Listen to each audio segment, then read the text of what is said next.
పారిశ్రామికీకరణ కాలనీస్లో ఎలా జరిగిందనేది చూద్దాం మనం. Let us now move to India to see how a colony industrialization. Once again, we will look not only at the factory industry but also at the non-mechanized sector. We will limit our discussion primarily to textile industry. So ఇప్పుడు industrialisation in colonies అనే sub టాపిక్లో we will see how industrialization occurred in India. భారతదేశంలో పారిశ్రామికీకరణ ఎలా జరిగింది అనేది చూద్దాం. And once again మనం ఇక్కడ చూసేది, టాపిక్లో చదివేది, డిస్కషన్ చేసేది ఫ్యాక్టరీ అండ్ ఇండస్ట్రీ ఒకటే కాకుండా నాన్ మెకనైజ్డ్ సెక్టర్లో కూడా ప్రొడక్షన్ ఎలా జరిగింది అనేది చూద్దాం. ముఖ్యంగా దాన్ని టెక్స్టైల్ ఇండస్ట్రీలో చూద్దాం. So the age of Indian textile industry చదువుతున్నాం కాబట్టి ఫస్ట్ ఇండియాలో టెక్స్టైల్ ఇండస్ట్రీస్ ఎలా వచ్చాయి, ఎప్పుడు వచ్చాయి, ఎలా తీసుకొచ్చారు అనేది చూద్దాం. Before the age of machine industries, silk and cotton goods from India dominated the international market in textiles. మనకందరికీ తెలిసిన విషయమే, ఈ మెషిన్ ఏజ్ ఇండస్ట్రీస్ భారతదేశంలో వచ్చే ముందు silk and cotton goods from India dominated the international market in textiles. Machines industries రాకముందు భారతదేశంలో నుంచి సిల్క్ వస్తువులు, కాటన్ వస్తువులు ప్రపంచ మార్కెట్లో అంటే ఇంటర్నేషనల్ మార్కెట్లో డామినేట్ చేస్తున్నాయి. అప్పటి వరకు భారతదేశంలో ఉత్పత్తి అయిన సిల్క్ ప్రోడక్ట్స్, కాటన్ ప్రోడక్ట్సే ఇంటర్నేషనల్ మార్కెట్లో డిమాండ్లో ఉన్నాయి బాగా. Coarser cottons were produced in many countries but the finer varieties often came from India. వేరే దేశాలలో కూడా కాటన్ వస్తువులు తయారవుతున్నాయి, కానీ అవి second grade quality, best quality అంటే finer varieties came from India. Okay, Armenian and Persian merchants took the goods from Punjab to Afghanistan, eastern Persia and central Asia. Armenia అనే దేశం నుంచి, పర్షియన్ దేశం నుంచి ఎవరైతే వ్యాపారస్తులు ఉన్నారో వాళ్ళు భారతదేశం నుంచి వస్తువులను కొనుగోలు చేసి పంజాబ్ మార్గాన Afghanistan, eastern Persia and central ఏషియాకి తీసుకెళ్లేవాళ్ళు, అక్కడ అమ్ముకునేవాళ్ళు. And cotton bales, fine textiles were carried on camel back via the north west frontier through mountain passes and across deserts. Cotton బేల్స్ని అండ్ మంచి క్వాలిటీ గల టెక్స్టైల్ ప్రోడక్ట్స్ని క్యామెల్ బ్యాక్స్ మీద పెట్టుకొని నార్త్ వెస్ట్ ఫ్రాంటియర్ అంటే పంజాబ్, అలాంటి ప్రావిన్స్, పంజాబ్, జమ్మూ కాశ్మీర్ ఆ province నుంచి, మౌంటైన్స్ పాసెస్ నుంచి అంటే హిమాలయ పర్వతాల కొండల మధ్యలో ఉన్న గ్యాప్స్లో నుంచి అండ్ డెజర్ట్స్లో నుంచి, ఎడారుల మధ్యలో నుంచి తీసుకెళ్లేవాళ్ళు. A vibrant sea trade operated through the main pre colonial ports. మంచి ట్రేడ్ జరుగుతుంది, కొనుగోలు అమ్మకాలు జరుగుతుంది. ఎక్కడి నుంచి అంటే సూరత్ నుంచి, గుజరాత్ కోస్ట్ నుంచి. Connected India to Gulf countries and Red Sea ports. Gujarat, Surat దాని మీద నుంచి గల్ఫ్ ఏరియాస్కి అండ్ రెడ్ సీ ఏరియాస్లో ఉన్న సముద్ర తీరాల్లో ఉన్న ఓడరేవులకు కనెక్షన్ ఉండేది. అక్కడికి ఈ వస్తువులను తీసుకెళ్లేవాళ్ళు. అండ్ ముఖ్యంగా Masulipatnam on the Coromandel coast and Hooghly in the Bengal had trade links with south east Asian ports. Eastern side అయితే ఇలా ఉండేది, కానీ మౌసలీపట్నం నుంచి మాత్రం, కొరమండల్ కోస్ట్ నుంచి మాత్రం, హుగ్లీ అనే కోస్ట్ నుంచి మాత్రం బెంగాల్ ద్వారా సౌత్ ఈస్ట్ ఏషియన్ కంట్రీస్లో ఉన్న ఓడరేవులతో ట్రేడ్ సంబంధాలు ఉండేటివి. ద ఏజ్ ఆఫ్ ఇండస్ట్రియలైజేషన్ చూద్దాం మనం. ఇక్కడ ఇలా కనిపిస్తుంది మనకు ఒక ఇమేజ్లో. So A variety of Indian merchants and bankers were involved in this network of export trade. మరి భారతదేశం నుంచి ఏవైతే వస్తువులు అమ్మకాలు జరుగుతుందో దాంట్లో ఎవరు ఉన్నారు? ముఖ్య పాత్ర ఇక్కడ మర్చెంట్స్ ఉన్నారు, అంటే వ్యాపారస్తులు ఉన్నారు, బ్యాంకర్స్ ఉన్నారు. Financing production, carrying goods and supplying exporters. ఏ పనులలో ఉన్నారు వీళ్ళు? Merchants and bankers. ఫైనాన్స్ ఇవ్వడంలో ప్రొడక్షన్ కొరకు, వస్తువుల కొనుగోలు చేసి తీసుకెళ్ళడానికి అమ్మకాలకు, అండ్ సప్లయింగ్ టు ఎక్స్పోర్టర్స్, ఎవరైతే వేరే దేశాలకు అమ్మే వాళ్ళు ఉంటారో వాళ్ళకు సప్లై చేయడానికి. Supply merchants linked the port towns to the inland regions. సముద్ర మార్గాన ఏదైతే ప్రోడక్ట్ వెళ్ళేదో పోర్ట్ టౌన్స్ నుంచి ఓడరేవుల దగ్గర నుంచి, ఓడరేవుల నుంచి మధ్యలో ఉన్న భాగం వరకు, అంటే దేశాల్లో మధ్యలో ఉన్న భాగం అంటే ఇన్లాండ్ రీజియన్స్కి కనెక్ట్ చేసేది ఎవరు? ఈ మర్చెంట్స్, ఎవరైతే వ్యాపారస్తులు ఉన్నారో వాళ్ళు కనెక్ట్ చేసేవాళ్ళు. They gave advances to weavers, procured the woven cloth from weaving villages and carried the supply to the ports. ఈ మర్చెంట్స్ ఏం చేసేవాళ్ళు? ఈ ప్రొడ్యూస్ చేసే వాళ్ళకు వీవర్స్కి అడ్వాన్స్లో డబ్బులు ఇచ్చేసి, రా మెటీరియల్ ఇచ్చేసి, అక్కడ తయారైన బట్టలను తీసుకొని ఓకేనా విలేజెస్ నుంచి పోర్ట్స్, సముద్ర తీరాల వరకు అంటే ఓడరేవుల వరకు తీసుకెళ్లేవాళ్ళు. At the port the big shippers and export merchants had brokers who negotiated the price and brought goods from the supply merchants operating inland. ఎవరైతే భూభాగంలో అంటే మధ్యలో ఇన్సైడ్ ఇన్లాండ్స్లో ఉన్న ట్రేడర్స్ ఉన్నారో, మర్చెంట్స్ ఉన్నారో, వాళ్ళ దగ్గర నుంచి బ్రోకర్స్ వస్తువులు కొనుగోలు చేసి సముద్ర తీరాల దగ్గర బిగ్ షిప్పర్స్, పెద్ద పెద్ద పడవల్లో తీసుకెళ్లే వ్యాపారస్తులకు, ఎక్స్పోర్ట్ మర్చెంట్స్కి అంటే వేరే దేశాలకు అమ్మకాలు చేసే మర్చెంట్స్కి వీళ్ళు బ్రోకర్స్ అమ్మేవాళ్ళు వస్తువులను. By 1750s, this network controlled by Indian merchants was breaking down. 1715 వచ్చేసరికి ఈ నెట్వర్క్ ఏదైతే ఉందో, ఈ కనెక్షన్స్ ఏవైతే ఉన్నాయో controlled by Indian merchants was breaking down. భారతీయులు అప్పటి వరకు డామినేట్ చేసేవాళ్ళు, వీళ్ళ కంట్రోల్లో ఉండేది. ఇప్పుడు వాళ్ళ కంట్రోల్లో నుంచి మెల్లిమెల్లిగా పోతుంది. ఎందుకంటే బ్రిటిషర్స్ వచ్చేసారు భారతదేశానికి అప్పుడే, Europeans. The European companies gradually gained power, first securing a variety of concession from local courts, then monopoly rights to trade. మెల్లిమెల్లిగా ఈ యూరోపియన్ కంపెనీస్ వచ్చేసి స్టార్టింగ్లోనైతే అక్కడున్న రాజులు, అక్కడున్న పరిపాలించే వాళ్ళ దగ్గర నుంచి కన్సెషన్స్ తీసుకొని మెల్లమెల్లిగా తక్కువ ధరలకు ట్యాక్సెస్ లేకుండా అమ్మకం మొదలుపెట్టారు. తర్వాత మన భూభాగాన్ని, మన రాజ్యాలను ఆక్రమించుకొని మోనోపలి సాధించేశారు. అంటే మా తప్ప ఇంకెవరు ఇక్కడ ట్రేడ్ చేయకూడదు అని. మోనోపలి అంటే సింగిల్ సెల్లర్ వాళ్ళే ఉంటారు అమ్మకాలు చేయడానికి, ఇంకెవరు ఉండరు మార్కెట్లో. This resulted in a decline of the old ports of Surat, Hooghly, through which local merchants has operated. Once Europeans వచ్చేసి వాళ్ళ డామినేషన్ సాధించేశాక భారతదేశంలో మన వ్యాపారస్తులు ఈ Surat port and Hooghly port ద్వారా ట్రేడ్ చేసేవాళ్ళు. కానీ ఈ యూరోపియన్స్ వచ్చే సమయానికి లోకల్ మర్చెంట్స్ ట్రేడ్ చేస్తున్న ఈ సీ పోర్ట్స్ ఏవైతే ఉన్నాయి కదా, సూరత్ అండ్ హుగ్లీ, దాని ప్రాధాన్యత కోల్పోయారు. Exports from these ports fell dramatically and the credit that had financed the earlier trade began drying up and the local bankers slowly went bankrupt. Exports తగ్గిపోయాయి. Exports from these ports fell dramatically. ఈ ports నుంచి ఇంతకుముందు అమ్మకాలు జరిగేటివి, ఆ అమ్మకాలు పడిపోయాయి. Credit and that had financed the earlier trade began drying up. ఇంతకుముందు లోన్స్ ఇచ్చేవాళ్ళు కదా, అడ్వాన్సెస్ ఇచ్చేవాళ్ళు కదా ఎవరు? ట్రేడర్స్, మర్చెంట్స్, కంట్రీ సైడ్ పీపుల్కి. అవి డ్రై అప్ అయిపోయాయి, అంటే తగ్గిపోయాయి. ఎందుకంటే వాళ్ళకు వ్యాపారం లేదు కాబట్టి లోకల్ బ్యాంకర్స్ కూడా మెల్లిమెల్లిగా డబ్బులు ఇవ్వడం ఆపేశారు. వాళ్ళు కూడా అప్పుల పాలైపోయారు. In the last years of 17th century, the gross value of trade that passed through Surat had been 16 million. By the 1740s it has slumped to 3 million. Okay, 17th centuryలో సూరత్ అనే పోర్ట్, ఓడరేవు ద్వారా జరిగే ట్రేడ్ 16 million ఉంటే, Europeans ఆక్రమణకు గురి అయిన భారతదేశం ఓకేనా, ఆ ట్రేడ్ పడిపోవడము, అక్కడ నుంచి వ్యాపారం పడిపోవడము, ఆ పడిపోయిన వ్యాపారం ఎంతకు దిగజారిపోయింది అంటే had slumped to 3 million. 16 million అయ్యే ట్రేడ్ 3 million ట్రేడ్కి పడిపోయింది యూరోపియన్ కంట్రోల్లోకి వెళ్ళడం వలన. While Surat and Hooghly decayed, Bombay and Calcutta grew. అయితే ఒక దిక్కు సూరత్ నుంచి, హుగ్లీ నుంచి వ్యాపారం తగ్గిపోయినా కూడా బాంబే అండ్ క్యాల్కటా నుంచి మాత్రం వ్యాపారం పెరిగింది. This shift from the old ports to the new once was an indicator of the growth of colonial power. పాతవి ఏవైతే ఓడరేవులు ఉన్నాయో అక్కడ మాత్రం ట్రేడ్ పడిపోయింది, కానీ కొత్త ఓడరేవుల నుంచి మాత్రం ట్రేడ్ పెరిగింది.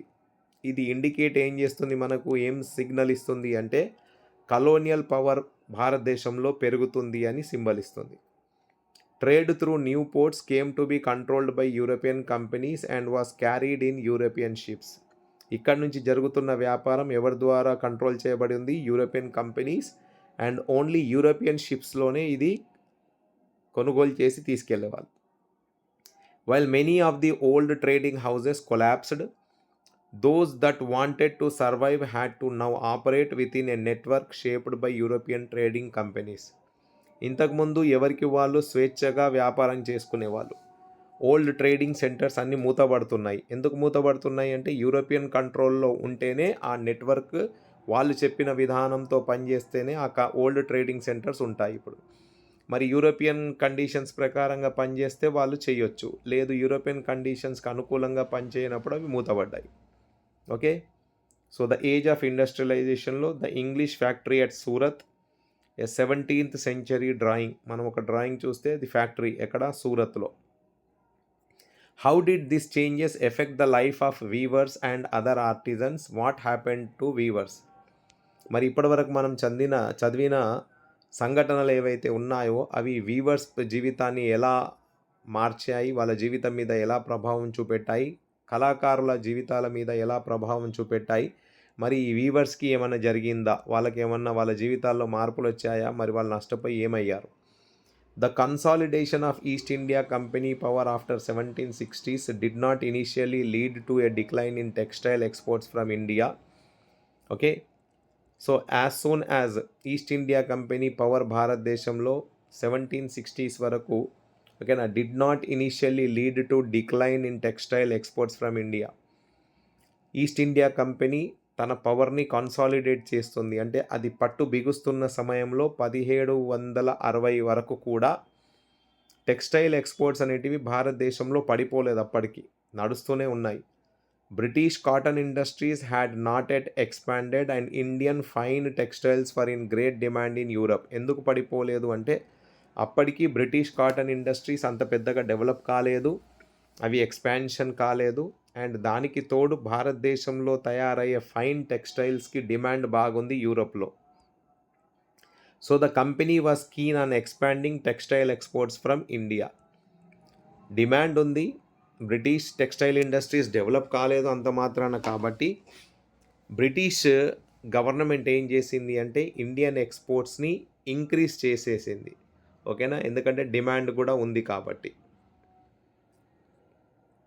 Before establishing political power in Bengal and Carnatic in 1760s and 1770s, the East India Company had found it difficult to ensure a regular supply of goods for export. So స్టార్టింగ్లో బ్రిటిష్ వాళ్ళ యొక్క political పవర్ని బెంగాల్లో and Carnatic ప్రాంతంలో పట్టు బిగించే సమయంలో అంటే 1760s and 1770sలో east India కంపెనీకి కొన్ని కష్టాలు ఎదురయ్యాయి. ఏ కష్టాలు? Regular supply of goods for export. ఈ సందర్భంలో వాళ్ళకి కష్టాలు ఎదురయ్యాయి. The French, the Dutch and the Portuguese as well as the local traders competed in the market to secure woven cloths. మరి వీళ్ళకి ఆ కష్టాలు ఎందుకు వచ్చాయి అంటే అదే సమయంలో ఫ్రెంచ్ కూడా ఉన్నారు భారతదేశంలో, డచ్ కూడా ఉన్నారు, పోర్చుగీస్ కూడా ఉన్నారు. వీళ్ళు పోటీ పడుతున్నారు అండ్ లోకల్ ట్రేడర్స్ కూడా పోటీ పెంచేశారు ఇక్కడ. సో ఆ పోటీ కారణంగా ఈ బ్రిటిష్ ఈస్ట్ ఇండియా కంపెనీకి రెగ్యులర్ సప్లై ఆఫ్ గూడ్స్లో ఎక్స్పోర్ట్ చేయడానికి ఇబ్బందులు ఎదురయ్యాయి. So the weavers and the supply merchants could bargain and try selling the produce to the best buyer. ఈ కాంపిటీషన్ ఉండడం వల్ల ఏమైపోయింది అంటే వీవర్స్, బట్టలు అల్లేవాళ్ళు కానీ సప్లై మర్చెంట్స్ ఎవరైతే ఉన్నారో వాళ్ళు బార్గెన్ చేసేవాళ్ళు అన్నట్టు. అంటే మంచి ధర ఎవరైతే ఇస్తారో వాళ్లకు వస్తువుని అమ్మేవాళ్ళు. ఓకేనా, కాంపిటీషన్ ఉండడం వల్ల. In their letters back to London, company officials continuously complained of difficulties of supply and higher prices. ఇక్కడ వీళ్ళు కాంపిటీషన్ ఎదుర్కొని, ఓకేనా, ఎక్కువ రేట్లు ఇచ్చి వస్తువులు కొనుగోలు చేస్తున్నందు కారణంగా చాలా సందర్భాల్లో మనకు ఒక ప్రూఫ్ ఏం దొరుకుతుంది అంటే కంపెనీ అఫీషియల్స్ లండన్ అంటే మెయిన్ ఎక్కడైతే లండన్ నుంచి వాళ్ళ గవర్నమెంట్ నడిపిస్తున్నారో అక్కడికి లెటర్స్ రాసేవాళ్ళు అన్నట్టు. వాళ్ళకి ఎలా డిఫికల్టీస్ వస్తున్నాయి, సప్లై అండ్ హై ప్రైసెస్లో సప్లై తక్కువ ఉంది, ప్రైజెస్ ఎక్కువ ఇచ్చి కొనవలసి వస్తుంది అని లెటర్స్లో వాళ్ళు ఇంగ్లాండ్లో, లండన్లో తెలియజేసేవాళ్ళు అన్నట్టు. However once the east India company established political power, it could asset a monopoly right to trade. It proceeded to develop a system of management and control that would eliminate competition, control costs, and ensure regular supplies of cotton and silk goods. And this it did through a series of steps. Okay. ఇప్పటివరకు మనము British East India company ఎదుర్కొంటున్న కష్టాలు చూసాము. కానీ anyhow ఒక్కసారి British East India company తన political power మొత్తం భారతదేశంలో సాధించేశాక వాళ్ళు monopoly to right to trade పెట్టేశారు. అంటే వాళ్ళు తప్ప ఇంకెవరు అమ్మకాలు చేయకూడదు, కొనుగోలు చేయకూడదు అనే రూల్ని తీసుకొచ్చేశారు బ్రిటిష్. ఒకసారి వాళ్ళు మన మీద కంప్లీట్ పొలిటికల్ పవర్ డామినేషన్ సంపాదించారు. ఇది వీళ్ళు ఎలా చేశారు అంటే ఒక సిస్టమ్ ఆఫ్ మేనేజ్మెంట్ స్థాపించారు, కంట్రోల్ చేశారు, ఎలిమినేట్ కాంపిటీషన్ని ఎలిమినేట్ చేశారు, కాస్ట్ కంట్రోల్ చేశారు, regular supplies of cotton and silk ఉండేటట్టుగా చూసుకున్నారు. ఇది వీళ్ళు మెల్లమెల్లిగా ఒక సిరీస్ ఆఫ్ స్టెప్స్లో చేశారు. ఒకేసారి జరిగిపోలేదు రాత్రి.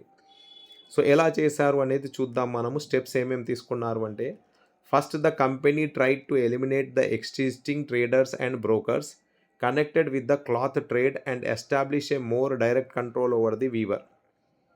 ఫస్ట్ స్టెప్లో వీళ్ళు ఏం చేశారు అంటే, మధ్యవర్తులు ఎవరైతే ట్రేడర్స్ ఉన్నారో, బ్రోకర్స్ ఉన్నారో, ఎవరైతే వీవర్ ద్వారా అంటే బట్టలు అల్లే వ్యక్తితో కనెక్ట్ అయి ఉన్నారో వాళ్ళని తొలగించేసి డైరెక్ట్ కంట్రోల్ ఓవర్ వీవర్తో డైరెక్ట్ కంట్రోల్ ఉండేటట్టుగా చేసుకున్నారు.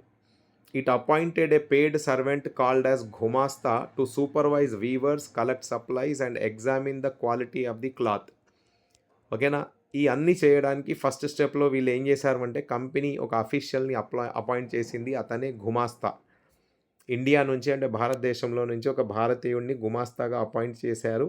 అతను ఏం చేసేవాడు అంటే వీవర్స్ మీద సూపర్విజన్ చేసేవాడు, సప్లైస్ని కలెక్ట్ చేసేవాడు, అంటే వస్తువులను ఎక్కడెక్కడి నుంచి కొనుగోలు చేసేవాడు, and examine the quality of క్లాత్ని చెక్ చేసి కొనుగోలు చేయించేవాడు. సెకండ్ స్టెప్లో ఏం చేశారు, it prevented company weavers from dealing with other buyers. Company ఏం చేసింది, వీవర్స్ ఎవరైతే ఉన్నారో బట్టలు అల్లే వాళ్ళను వేరే వాళ్ళతో సంబంధాలు లేకుండా చేసేశారు. అంటే వేరే బయర్స్తో సంబంధాలు లేకుండా చేసేశారు. One way of doing this was through the system of advances. ఏం చేశారు అంటే, వేరే వాళ్ళతో సంబంధాలు లేకుండా ఎలా చేశారు అంటే, ఏం చేసేవాళ్ళు అంటే ఆ వీవర్స్కి ముందే అడ్వాన్స్ ఇచ్చేసి వాడిని కట్టిపడేసేవాడు అన్నట్టు. ఇక వాడు వేరే వాళ్ళకు అమ్మకుండా, వేరే వాళ్ళతో ఎలాంటి కార్యకలాపాలు చేయకుండా. Once an order was placed, the weavers were given loans to purchase the raw material for their production.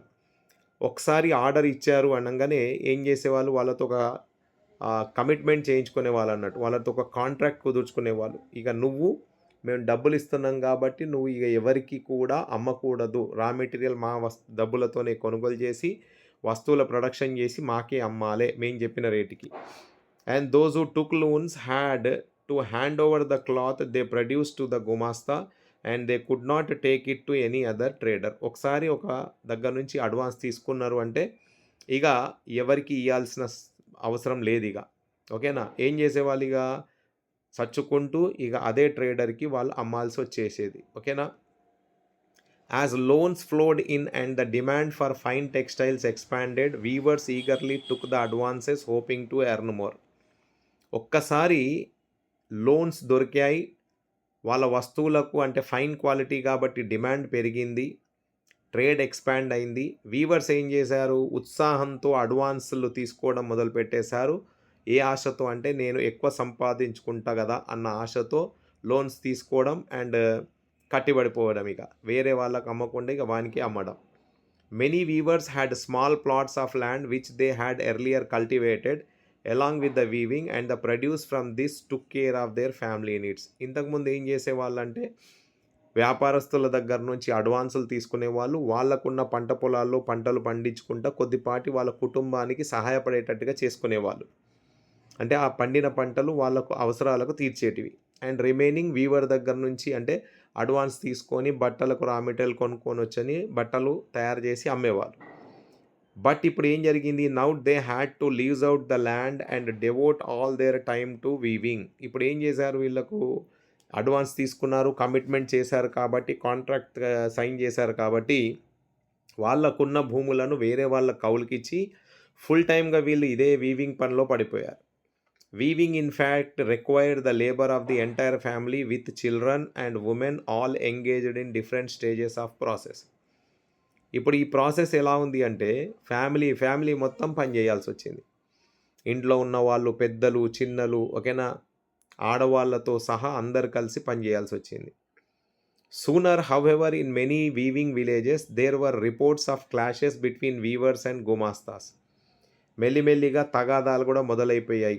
ఎక్కడ వీవర్స్కును గుమాస్తాస్కి మధ్యలో తగాదాలు అయిపోయాయి. ఎందుకంటే గుమాస్తా పెత్తనం చెలాయిస్తున్నాడు, వాడు చెప్పినట్టు కావాలి అని అడుగుతున్నాడు. Earlier supply merchants had very often lived with in the villages, weaving villages, and had a close relationship with the weavers, looking after their needs and helping them in times of crisis. ఇంతకుముందంటే వీవర్స్కి towns నుంచి వచ్చిన merchants advance ఇచ్చేవాళ్ళు, మళ్ళీ తిరిగి వెళ్ళిపోయేవాళ్ళు, వస్తువులు కొనుగోలు చేసేటప్పుడు వచ్చేవాళ్ళు, ఏదైనా ప్రాబ్లం వచ్చినప్పుడు వీళ్ళని ఆదుకునేవాళ్ళు. బట్ ద న్యూ గుమాస్తాస్ were outsiders with no longer social links with the village. ఈ న్యూ గుమాస్తాస్ ఎవరైతే ఉన్నారో వీళ్ళు అవుట్సైడర్స్ కాబట్టి వీళ్ళకి ఎలాంటి సంబంధాలు లేవు విలేజ్ వాళ్ళతో, విలేజ్ వాసులతో. దే యాక్టెడ్ అరోగెంట్లీ, ఓకేనా. వీళ్ళ రిలేషన్షిప్ చాలా చెడ్డగుండేది గుమాస్తాకున్న విలేజెస్కి మధ్యలో. వీళ్ళు ఎప్పటికీ వాళ్ళ మీద పెత్తనం చలాయించే ప్రయత్నం చేసేవాళ్ళు. కోపం వస్తే సిపాయిస్ అంటే సైనికులను తీసుకొని వచ్చి కొట్టేవాళ్ళు, పనిష్మెంట్ ఇచ్చేవాళ్ళు, సప్లై డిలేగా చేసినప్పుడు వాళ్ళని బాగా కొట్టేవాళ్ళు, వాళ్ళని హెరాస్ చేసేవాళ్ళు అన్నట్టు. ఎవరు? ఈ గుమాస్తాస్. The weavers lost the space to bargain for prices and sell to different buyers. ఎలాగూ కాంట్రాక్ట్లో అడ్వాన్స్ తీసుకున్నారు కాబట్టి వేరే వాళ్ళకి ఎక్కువ ప్రైస్కి అమ్మే అవకాశాలు కూడా కోల్పోయారు. And the price they received from the company was miserably low and the loans they had accepted tied them to the company. Company ఇచ్చే ధరలు చాలా తక్కువగా ఉండేటివి అండ్ వాళ్ళు కంపెనీ నుంచి అడ్వాన్స్ తీసుకున్నారు కాబట్టి కట్టుబడి ఉన్నారు, ఇక వేరే వాళ్ళకు అమ్మలేకపోయారు అన్నట్టు ఇక్కడ. In many places in Karnataka and Bengal, weavers deserted villages and migrated, setting up looms in other villages where they had some family relations. ఇలా కష్టాలు ఎదురు చూస్తున్న సందర్భంలో చాలామంది కర్ణాటక రీజియన్లో, బెంగాల్ రీజియన్లో వీవర్స్ ఊర్లు వదిలేసి, ఓకేనా, వలస వెళ్ళిపోయి వేరే దగ్గరికి వెళ్ళి సెటిల్ అయిపోయి అక్కడ లూమ్స్ని ఎస్టాబ్లిష్ చేసుకొని అక్కడ వ్యాపారం చేసుకోవడం మొదలుపెట్టారు. అంటే అక్కడ అమ్మకాలు చేసుకోవడం మొదలుపెట్టారు వాళ్ళ బంధువులు, ఓకేనా, చుట్టాలు ఉన్న ప్లేస్లో. Elsewhere, weavers along with the village traders revolted, opposing the company and its officials. కొన్ని ప్రాంతాల్లో ఇక వాళ్ళు వలస వెళ్ళలేని వాళ్ళు అదే విలేజ్లో విలేజ్ ట్రేడర్స్తో కలిసి తిరుగుబాటు చేసేవాళ్ళు, అపోజ్ చేసేవాళ్ళు, కంపెనీ అఫీషియల్స్తో గొడవలకు కూడా దిగేవాళ్ళు. Over time many weavers began refusing loans, closing down their workshops and taking to agricultural labour. చాలా సందర్భాల్లోనైతే ఈ వీవర్స్ లోన్స్ రీపేమెంట్ చేయమని రిఫ్యూజ్ చేసేవాళ్ళు, వాళ్ళ పనులను క్లోజ్ చేసేసేవాళ్ళు, వర్క్షాప్స్ని క్లోజ్ చేసేసేవాళ్ళు అండ్ తిరిగి మళ్ళా వ్యాపారం చేసుకోవడానికి ఇష్టపడేవాళ్ళు అన్నట్టు. By the turn of the 19th century, cotton weavers faced a new set of problems. 19th century వచ్చే సమయానికి వీవర్స్ కొన్ని కొత్త కష్టాలు ఎదురు చూడడం మొదలుపెట్టేశారు. సో ఈ సందర్భంలో ఏం జరిగింది చూద్దాం. In 1772 Henry Patullo, okay, a company official had ventured to say that demand for Indian textiles could never reduce since no other nation produced good quality of cotton from India. So 1772లో, okay, Henry Patullo అనే ఒక company officials ఒక లెటర్లో తను తెలియజేయడం జరిగింది, demand for Indian goods అనేది ఏ రోజుకు తగ్గదు, ఎందుకంటే ఇండియాలో తయారవుతున్న కాటన్ ఏదైతే ఉందో బెస్ట్ క్వాలిటీ కాటన్ ఉంది కాబట్టి దాని డిమాండ్ ఏ రోజుకి తగ్గదు అని తెలియజేయడం జరిగింది. At by the beginning of 19th century we see the beginning of a long decline of textile exports from India. అతను ఇలా తెలియజేయడం జరిగింది, కానీ 19th century బిగినింగ్లో నుంచే మనం ఏం చూస్తున్నామంటే టెక్స్టైల్ ఇండస్ట్రీలో డిక్లైన్ అంటే టెక్స్టైల్ ఇండస్ట్రీ ద్వారా ఎక్స్పోర్ట్ అవుతున్న గూడ్స్ ఏవైతే ఉన్నాయో దాంట్లో డిక్లైన్ కనబడ్డది. 1811, 1812, okay, piece goods accounted for 33% of India's exports. By 1850-51 it was no more to less than 3%. మనకు ఎలా ఎగ్జాంపుల్ రూపంలో కనిపిస్తుంది ఎక్స్పోర్ట్స్ పడిపోయాయి అనేది చూస్తే 1811, 1812లో 33% ఉన్న ఎక్స్పోర్ట్ ట్రేడ్ 1850-51 వచ్చేసరికి 3%కి పడిపోయింది export trade. Okay, the age of ఇండస్ట్రియలైజేషన్లో why did this happen? What were its implications? Okay, so as cotton industries developed in England, industrial groups began worrying about imports from other countries. ఏం జరిగింది ఇక్కడ? ఇంగ్లాండ్లో కూడా cotton textile industries develop అయిపోయాయి. And వీళ్ళు బయటి నుంచి వస్తున్న గూడ్స్ ఏవైతే ఉన్నాయో ఇంపోర్ట్స్ ఫ్రమ్ అదర్ కంట్రీస్, వాటి కారణంగా వరి అవ్వడం మొదలుపెట్టారు. అంటే భయాందోళనకు గురయ్యారు. ఎందుకంటే వేరే దేశాల నుంచి వచ్చే కాటన్ గూడ్స్ ఏవైతే ఉన్నాయో, టెక్స్టైల్ గూడ్స్ ఏవైతే ఉన్నాయో అవి కనుక ఇంగ్లాండ్లో వచ్చి అమ్మకాలు జరిగితే వీళ్ళు తయారు చేసిన వస్తువులకు డిమాండ్ ఉండదు, వీళ్ళ డిమాండ్ పడిపోతుంది, వీళ్ళకు ధరలు రావు అని భయపడ్డారు. సో అందుకు వీళ్ళు they pressurise the government to import duties on cotton textiles coming to Manchester, and Manchester goods could cell in Britain without facing any competition from out side. So ప్రభుత్వం మీద ఒత్తిడి తీసుకొచ్చేసి ఎక్స్పోర్ట్ అయి వస్తున్నవి, అంటే వేరే దేశాల నుంచి ఎక్స్పోర్ట్ అయి వస్తున్న వస్తువులు ఇంగ్లాండ్లోకి ఇంపోర్ట్ అవుతున్నప్పుడు వాటి మీద ఇంపోర్ట్ డ్యూటీస్ వేయమని, అంటే వాటి మీద ట్యాక్స్ విధించమని ప్రెషరైజ్ చేశారు. ఒకవేళ ఈ ఇంపోర్ట్ డ్యూటీస్ కనుక ఆ వస్తువుల మీద పడితే ఆ ఇంపోర్ట్స్ అనేటివి తగ్గిపోయి మాంచెస్టర్లో తయారవుతున్న గూడ్స్కి డిమాండ్ పెరుగుతుంది, అండ్ బ్రిటన్ గూడ్స్ ఏవైతే ఉన్నాయో వాటికి కాంపిటీషన్ ఫ్రమ్ అవుట్ సైడ్ తగ్గిపోతుంది. And at the same time industrialist persuaded the East India Company to sell British manufactured goods in Indian markets also. ఒక దిక్కు ట్యాక్సెస్ పెట్టేసి ఇంపోర్ట్ అవుతున్న వస్తువులు తగ్గించమని చెప్పారు. రెండో దిక్కు ఏం చేశారు అంటే ఈస్ట్ ఇండియా కంపెనీకి బ్రిటిష్ మ్యానుఫ్యాక్చర్డ్ గూడ్స్ తీసుకెళ్ళి ఇండియన్ మార్కెట్స్లో అమ్మమని కూడా చెప్పారు. And exports from British cotton goods increased dramatically in the early 19th century. And at the end of 18th century, there had been virtually no imports of cotton piece goods into India.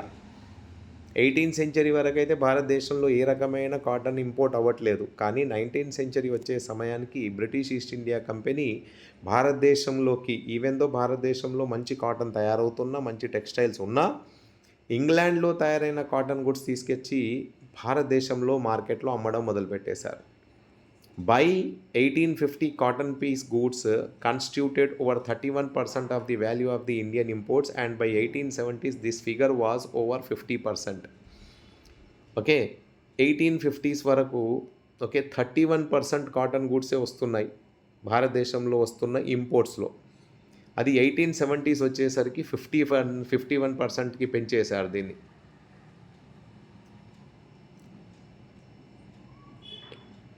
Cotton weavers in India thus face 2 problems. ఇలా జరగడం వలన భారతదేశంలో ఉన్న cotton వీవర్స్కి 2 రకాలుగా కష్టాలు వచ్చాయి. ఓకేనా? ఏం కష్టాలు వచ్చాయి? At the same time their export market collapsed and the local market shrank being glutted with Manchester imports. 2 కష్టాలు ఎదురు చూడడం వచ్చింది ఇక్కడ కాటన్ వీవర్స్కి. ఒకటి వచ్చేసి వాళ్ళ ఎక్స్పోర్ట్ అనేది పడిపోయింది, ఇప్పుడు వాళ్ళ వస్తువులకు డిమాండ్ లేదు. రెండోది లోకల్ మార్కెట్స్ కూడా బాగా డిమాండ్ తగ్గిపోయింది, ఎందుకంటే మాంచెస్టర్ నుంచి ఇంపోర్ట్స్ వస్తున్నాయి. ఇంగ్లాండ్లో మాంచెస్టర్లో ఇండస్ట్రీస్లో తయారైన వస్తువులు కూడా భారతదేశంలోకి వచ్చేసేసరికి గ్లట్ తయారైపోయింది, అంటే కుప్పలుగా వస్తువులు మార్కెట్లో సప్లై అవుతున్నాయి. Produced by machines at lower cost, the imported cotton goods were so cheap that weavers could not easily compete with them. భారతదేశంలో తయారవుతున్న టెక్స్టైల్స్ అప్పటికి చేయితో తయారవుతున్నాయి, అంటే హ్యాండ్ మేడ్. ఇంగ్లాండ్ నుంచి వస్తున్న వస్తువులన్నీ ఏంటి? Machine made and lower cost, and quality కూడా బాగుంది. సో ఏమైపోయింది? ఆ కాంపిటీషన్ తట్టుకోలేక ఇబ్బందులు పడ్డారు మన Indian traders. By 1850s reports from most weaving regions of India narrated stories of decline and desolation. 1850s వచ్చే సమయానికి ఈ వీవర్స్ యొక్క కష్టాలు ఎలా పెరిగిపోయాయి అంటే వాళ్ళ వస్తువులకు డిమాండ్ పడిపోయింది, వాళ్ళ వ్యాపారం అనేది కుప్పకూలిపోయింది, మొత్తం అల్లకల్లోలమైన పరిస్థితి. By 1860s weavers faced a new problem. 1860s వచ్చే సమయానికి ఇంకో కొత్త ప్రాబ్లం వచ్చింది. ఏంటిది? They could not get sufficient supply of raw cotton of good quality. ఈ సమయానికి మంచి good quality of raw cotton, అంటే రా మెటీరియల్ కూడా దొరకట్లేదు. When the American civil war broke out and cotton supplies from the US were cut off, Britain turned to India. 1860sలో మంచి quality cotton కూడా దొరకట్లేదు, అండ్ అదే సమయంలో అమెరికాలో సివిల్ వార్ మొదలైపోయింది, అండ్ అమెరికా నుంచి కాటన్ రావడం బంద్ అయ్యేసరికి బ్రిటన్ మళ్ళీ ఇండియా దిక్కుకు చూడడం మొదలుపెట్టింది, అంటే ఇండియన్ గూడ్స్ మీద ఇంట్రెస్ట్ చూపెట్టడం మొదలుపెట్టింది. As raw cotton exports from India increased, సడన్గా cotton from India increased, export చేయడం. The price of raw cotton shot up, సడన్గా కాటన్ ధరలు పెరిగిపోయాయి. Weavers India were starved of supplies and forced to buy raw cotton at exorbitant prices. ఇండియాలో ఉన్న వస్తువులకు demand పెరిగేసరికి ఇండియాలో ఉన్న రా కాటన్ మొత్తం వాళ్ళ ఇండస్ట్రీస్కి తీసుకెళ్ళిపోయారు. సో ఇండియాలో ఉన్న వీవర్స్కి రా కాటన్ దొరకలేదు, దొరికినా కూడా సప్లై తక్కువగా ఉండి ఎక్కువ ధరలకు కొనుగోలు చేయాల్సి వచ్చింది. In this situation weavers could not pay, మరి ఎక్కువ పెట్టి కొనలేకపోయారు. Then by the end of 19th century weavers and other crafts people faced at another problem. Factories in India began production, flooding the market with machine made goods. ఇటు వీళ్ళకు raw material దొరకట్లేదు, ఎక్కువ ప్రైజ్లకు కొంటే కొనండి లేకుంటే లేదు అంటున్నారు. 19th century వచ్చేసరికి ఇంకో ప్రాబ్లం వచ్చేసింది. Weavers and craftsmen they faced another problem. ఏంటిది అంటే factories in India began production, flooding the market with machine made goods. ఇండియాలో కూడా ఫ్యాక్టరీస్ వచ్చేసాయి అప్పటికి, ఓకేనా. అండ్ వీళ్ళు కూడా మెషిన్ మేడ్ చీప్ గూడ్స్ని తయారు చేసి అమ్మడం మొదలుపెట్టేశారు మార్కెట్లో. And how would weaving industry possibly survive now? So the first cotton mill in Bombay came up in 1854 and it went into production 2 years later. So first cotton mill అనేది భారతదేశంలో వచ్చేసింది బాంబేలో 1854లో స్థాపించేశారు. And 2 సంవత్సరాల లోపు అది కూడా టెక్స్టైల్ని తయారు చేయడం మొదలుపెట్టేసింది. By 1862 4 mills were at work with 94,000 spindles and 2,150 looms. 1862 వచ్చేసరికి ఇంకా 4 మిల్స్ వచ్చేసాయి భారతదేశంలో. 9400 స్పిండిల్స్తో పనిచేస్తుంది, 2150 లూమ్స్తో పనిచేస్తుంది, అంటే బట్టలు అల్లడం మొదలుపెట్టేశాయి. Around the same time jute mills came up in Bengal and the first being set up in 1855 and another one, ఓకేనా. So at the same time textile మిల్స్తో పాటు, ఓకేనా, జూట్ మిల్స్ కూడా ఎస్టాబ్లిష్ అయిపోయాయి బెంగాల్లో. And first being set up in 1855 and another one. And 7 years later in 1862 in North India, the Elgin mill was started in Kanpur in 1860s and a year later the first cotton mill of Ahmedabad was set up. So one by one 1860లో north ఇండియాలో Elgin mill పెట్టేశారు కాన్పూర్లో, okay. And a year later first cotton mill in Ahmedabad was set up. And 1874 వచ్చేసరికి first spinning and weaving mill of Madras began production. మద్రాస్లో ఒక spinning weaving తయారు మొదలు పెట్టేసింది 1874 వచ్చేసరికి. And who set up industries in India, where did the capital come from, who came to work in mills. మరి ఇండియాలో industries వచ్చాయని చూస్తున్నాం, ఫ్యాక్టరీస్ వచ్చాయని చూస్తున్నాం. ఫస్ట్ ఇక్కడ వచ్చింది అని చూస్తున్నాం కదా. మరి ఈ ఫ్యాక్టరీస్ని ఇండస్ట్రీస్ని ఇండియాలో ఎవరు సెటప్ చేశారు, అంత ఘనంగా డబ్బు ఎక్కడి నుంచి వచ్చింది, మరి దీంట్లో పనిచేసే వాళ్ళు ఎక్కడి నుంచి వచ్చారు చూద్దాం మనం. ద ఎర్లీ ఎంట్రప్రీనర్స్ అంటే స్టార్టింగ్లో ఎవరు ఎంట్రప్రీనర్స్ ఉన్నారో భారతదేశంలో చూద్దాం. Industries were set up in different regions by varying sorts of people, అంటే వేరు ప్రాంతాల నుంచి వేరు ప్రజలు ఇండస్ట్రీస్ని పెట్టడం మొదలుపెట్టేశారు. And the history of many business groups goes back to trade with China. భారతదేశంలో బిజినెస్ అనేది అనాది కాలంగా చైనాతో నడుస్తుంది అనేది మనం చూసాం కదా. సో ఈ చేసే బిజినెస్ మెన్ ఎవరైతే ఉన్నారో అప్పటి నుంచి, ఓకేనా, వీళ్ళు ఈ ఇండస్ట్రీస్ని స్థాపించారు. From the late 18th century as you have read in your book last year అంటే 9th క్లాస్లో మీరు చదివి ఉంటారు. The British in India began exporting opium to China and took tea from China to England. Last year మీరు చదివినట్టుగా 9th క్లాస్లో ఒక విషయం ఏం చూశారు అంటే, బ్రిటిష్ మన మీద కంట్రోల్ సాధించేశాక భారతదేశం నుంచి ఓపియం అనే డ్రగ్ని చైనాలో ఎక్స్పోర్ట్ చేసేవాళ్ళు. దానికి బదులుగా అక్కడ నుంచి వాళ్ళు టీ కొనుగోలు చేసి ఇంగ్లాండ్కి తీసుకెళ్లేవాళ్ళు. So many Indians became junior players in this trade. మరి ఈ ట్రేడ్ చేయడంలో ఇండియన్స్ కూడా ఉన్నారు. ప్రొవైడింగ్ ఫైనాన్స్, డబ్బులు ఇవ్వడానికి, procuring supplies and shipping consignments చేసేవాళ్ళు Indians. And having earned through this trade some of these business men had visions of developing industrial enterprise in India. ఎవరైతే మెల్లిమెల్లిగా చిన్నగా జూనియర్ ప్లేయర్స్ లాగా ఈ ఓపియం ట్రేడ్ చేసుకుంటూ బాగా డబ్బులు సంపాదించారో వాళ్ళు కూడా కలలు కన్నారు, జస్ట్ భారతదేశంలో ఇండస్ట్రీస్ని స్థాపించాలి అండ్ వీళ్ళే భారతదేశంలో ఇండస్ట్రీస్ని తీసుకొస్తారు. In Bengal, Dwarkanath Tagore made his fortune in the China trade before turned to industrial investment. setting up 6 joint stock companies in 1830s and 1840s. Bengal నుంచి ద్వారకానాథ్ ఠాగూర్ అనే వ్యక్తి చైనా ట్రేడ్లో మంచి లాభాలు సంపాదించి ఇండస్ట్రీస్లో ఇన్వెస్ట్మెంట్ పెట్టాడు. బై 1830s అండ్ 1840s వరకు 6 జాయింట్ స్టాక్ కంపెనీస్ని స్థాపించారు. Dwarkanath Tagore enterprise sank along with those of others in the wider business crisis of the 1840s, but later in the 19th century many of the China traders became successful industrialists. So Dwarakanath స్టార్టింగ్లో industries ఏదైతే పెట్టాడో 1840s వచ్చేసరికి crisis వచ్చి కష్టాలు వచ్చినప్పుడు ఈయన కూడా కష్టాలు పాలయ్యాడు. కానీ సమయం గడుస్తున్న కొద్దీ చైనా నుంచి ట్రేడ్ చేసిన ఇండస్ట్రియలిస్ట్ ఎవరైతే ఉన్నారో డబ్బు బాగా సంపాదించిన వాళ్ళు మాత్రం మంచి ఇండస్ట్రీస్ని ఎస్టాబ్లిష్ చేసేశారు. ఎక్కడెక్కడ చేశారు? ఇన్ బాంబే పార్సీస్ చేశారు, Dinshaw Petit, Jamsetjee Nusserwanjee Tata, who built huge industrial empires in India, accumulated their initial wealth partly from exports to China.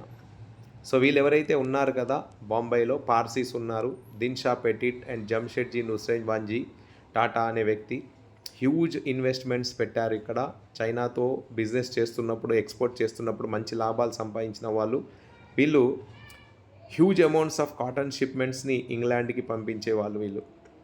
And Seth Hukumchand, a Marwari business man who set up the first Indian jute mill in Calcutta in 1917, also traded with China. So did the father as well as grandfather of the famous industrialist G.D. Birla Gula. Okay, Seth Hukumchand, a Marwadi businessman who set up first Indian jute mill in Calcutta in 1917 and who traded with China and earned huge profits. So did his father and grandfather.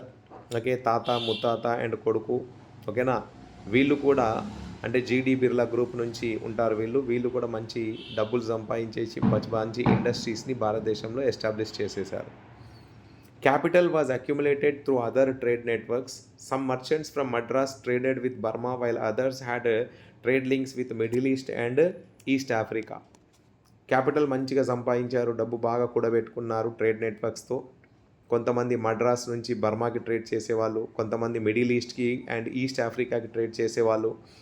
And there were at another commercial group but they were not directly involved in the external trade. చాలామంది ఉన్నారు డబ్బు సంపాదించిన వాళ్ళు, కానీ డైరెక్ట్గా ట్రేడ్లో involve కాలేదు. They operated with in India, carrying goods from one place to another, banking money, transferring funds between cities and financing trades. అంటే ఇంకో కమ్యూనిటీకి చెందిన వాళ్ళు కూడా ఉన్నారు. వీళ్ళు డైరెక్ట్గా వేరే దేశాలతో ట్రేడ్ చేయలేదు, కానీ ఇండియా లోపలనే వస్తువులను క్యారీ చేయడానికి, ఫైనాన్స్ ఇవ్వడానికి, బ్యాంకింగ్ మనీ వరకు, transferring funds to between cities, పట్టణాల మధ్యలో మనీ ట్రాన్స్ఫర్ చేయడానికి, ఫైనాన్సింగ్ ట్రేడర్స్కి ఫైనాన్స్ ఇవ్వడానికి ఈ కమ్యూనిటీ మంచి డబ్బులు సంపాదించేసింది. When opportunities or investment in India's opened up, many of them set up factories. ఈ కమ్యూనిటీకి చెందిన వాళ్ళు ఆల్రెడీ డబ్బులు సంపాదించుకొని ఉన్నారు కాబట్టి భారతదేశంలో ఇండస్ట్రీస్ని ఎస్టాబ్లిష్ చేసే సమయం రాగానే వీళ్ళు కూడా మంచి మంచి ఇండస్ట్రీస్ని ఎస్టాబ్లిష్ చేసేశారు. As colonial control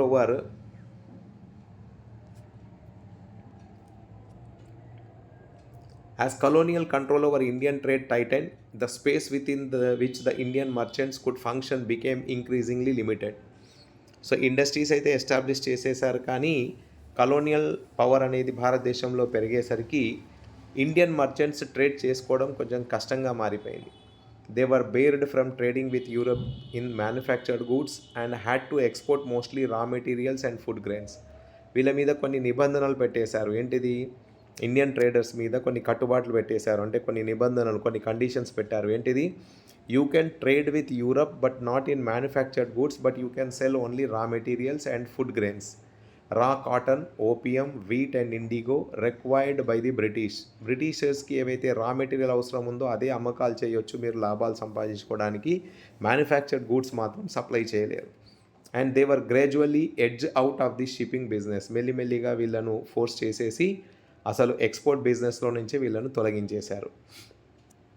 till the first world war, European managing agencies in fact controlled a large sector of industries. World war 1 మొదలయ్యే సమయానికి యూరోపియన్ మేనేజింగ్ ఏజెన్సీసే మన భారతదేశంలో ఉన్న ఇండియన్ ట్రేడ్ మీద కంట్రోల్ ఉండేది, సాధించారు. 3 of the biggest ones were Bird Heiglers and company, Andrew Yule and Jardine Skinner and company. 3 companies భారతదేశంలో పైచేయి సాధించాయి అప్పటికే. ఓకేనా? దీంట్లో ఈ 3 కంపెనీస్ ఉన్నాయి.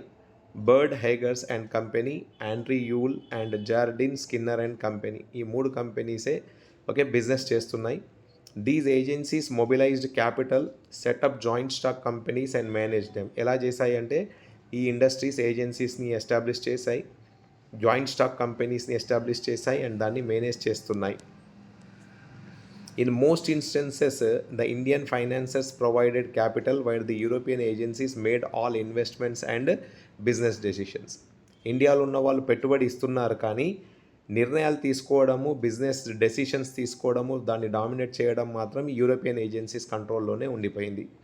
And the European merchant industrialist had their own chambers of commerce which Indian businessmen were not allowed to join. వీళ్ళు కొన్ని గ్రూప్స్ పెట్టుకున్నారు, వీళ్ళు బిజినెస్ ఛాంబర్స్ని స్థాపించుకున్నారు. దాంట్లో భారతీయులను రానివ్వలేదు, పర్మిషన్ ఇవ్వలేదు. Wear did the workers come from? Factories needed workers. With the expansion of factories this demand increased. మనకందరికీ తెలుసు, ఫ్యాక్టరీస్ వచ్చేసాయి, ఫ్యాక్టరీస్లో వర్క్ చేయడానికి పని వాళ్ళు కావాలి, అవకాశం ఉంది, డిమాండ్ ఉంది, కాబట్టి వర్కర్స్ కూడా వచ్చారు. ఎక్కడి నుంచి వచ్చారు? In 1901 there were 5,84,000 workers in Indian factories. By 1946, the number rose to 2,04,36,000. Where did the workers come from? So పనిచేసే వాళ్ళ సంఖ్య 1901లో ఒకటి ఉంటే 1946 వచ్చేసరికి ఇది డబల్ ట్రిబుల్గా పెరిగిపోయింది. మరి ఈ వర్కర్స్ అంతా ఎక్కడి నుంచి వచ్చారు చూద్దాం.